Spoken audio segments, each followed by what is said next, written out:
For tonight's COVID conversation, we're joined by Mr. Nathaniel Wilson, the superintendent of Herrin Schools. Mr. Wilson, thank you so much for being here this evening. We appreciate it. Now, we're hearing a lot about COVID cases in children. Why do you think that is? Well, that's a lot of science behind that, and I don't know if I'm a qualified expert to answer that question. But I think it's the virus has evolved over the last year and a half. You know, last year in school, we really didn't see a lot of COVID cases in children. We weren't maybe as scared of it as we are now as the Delta variant has came around. Seems like it's really made it a lot more cumbersome for children. Children are catching it a lot more easily. So I don't think it's anything that we're not doing that we are doing. I think it's just the fact that this virus is mutated and it's starting to catch up to our children. And so do you think it's appropriate for kids to be, learning in person right now? Yes, I actually do. I think we've kind of shown in the last year that schools that have been in session, very little increases came in COVID in public schools. We're doing a nice job in schools of taking care of the kids, following a safety protocol, doing what the CDC asks us to do to try to keep those cases from spreading in our schools. So for right now, I'm actually really excited that we're in school. I know a lot of kids last year, they might have missed the whole year, not attended a day actually in person. So for us to be in-person learning right now, that's a huge plus, a huge win for us. So I'm glad that we're in school right now. And, here in schools as a whole, you're reporting relatively low, cases coming in. What are your, mitigation, protocols? Yeah, we're not doing anything super special. We're just following what we've followed in the last year and a half. The big thing that's come into play is the mask, and we wear the mask, and I think that probably helps a little bit, keeps kids from breathing on each other. It certainly cut down on a lot of other sicknesses, I think, in school as well. We continue to do our cleaning protocol. We have great custodial staff, and they're taking care and make sure in the evening times things are getting cleaned up. Our students and teachers during the day, they wipe things down. We do the social distancing as best we can. It was 6 feet last year. That's came to a 3 feet distance this year, which has helped get us back in a little bit normal school day. We're just the hand washing, the good etiquette and hygiene. We're practicing those things, and I think all those things help cut down on the amount of spread of COVID and other germs in the school. Yeah, hopefully those case numbers stay low. Yes. Kind of a two-part question here.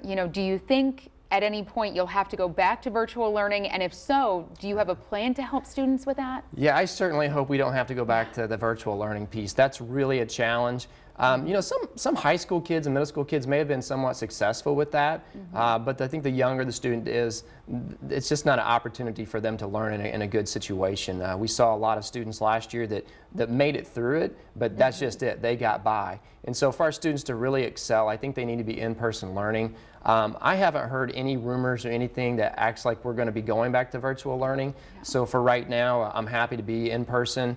And if we go back to virtual, we don't necessarily have a plan just ready to roll out tomorrow. There's some things we need to work on and make it a little bit stronger, such as our technology components for our students at home, getting those devices in their hands. Our teachers have been through it for a year. They're familiar with it. I don't think they want to go back to that style of teaching either. So for right now, we're just really enjoying the in-person learning, and not to say that we're not thinking about that, because we have to be prepared, but it's in the back of our minds. And coming off, an unusual or unique school year, are you seeing any kind of maybe developmental delays with students, whereas typically, a third grader would come in having this repertoire of knowledge? Right. Are there any adjustments you're seeing or having to make this year? Right. The big thing we wanted our teachers to do is meet the students where they were at, because we really had no idea where they were going to come into the year. So the first few weeks of school, we just came in and really have gotten to know the students again. Some of the students haven't been in school for over 18 months until they started back with us in August. So the teachers really did a good job of coming in, getting to know the students, getting to find out where they are. We're still probably in the early stages of really assessing what levels of knowledge our students have. Are they behind? Do they need to catch up a little bit? Those universal screeners that we use every year, we pushed them back just a little bit, and we've just gotten those finished, so that data is really not out. Early comments that I've heard is that maybe there's a little bit more of a gap. We have students that really excelled last year because they could do it at home and they had the help at home they needed.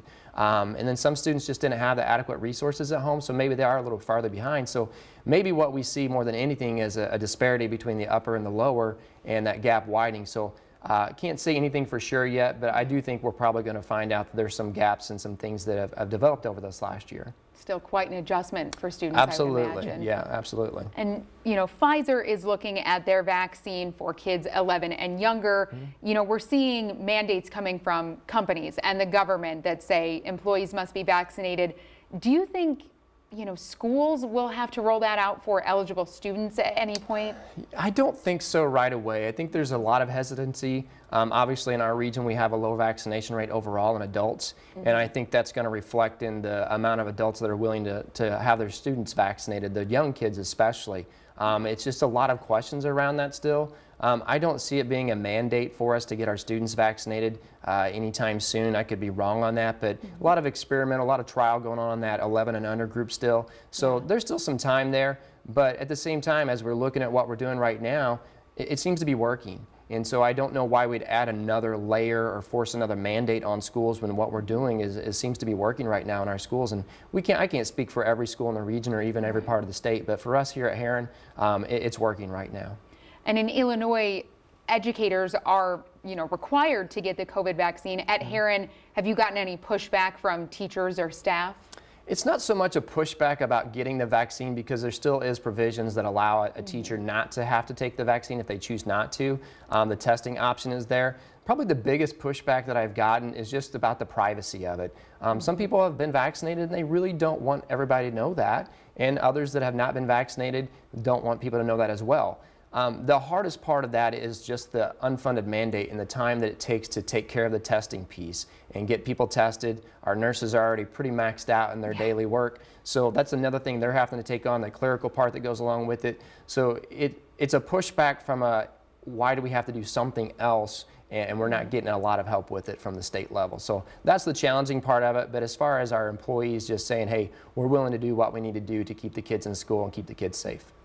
Well, Mr. Wilson, I want to thank you so much for joining us this evening. And this entire conversation, as well as much more COVID-19 information, is available on our website, WSILTV.com. We'll be right back after this break.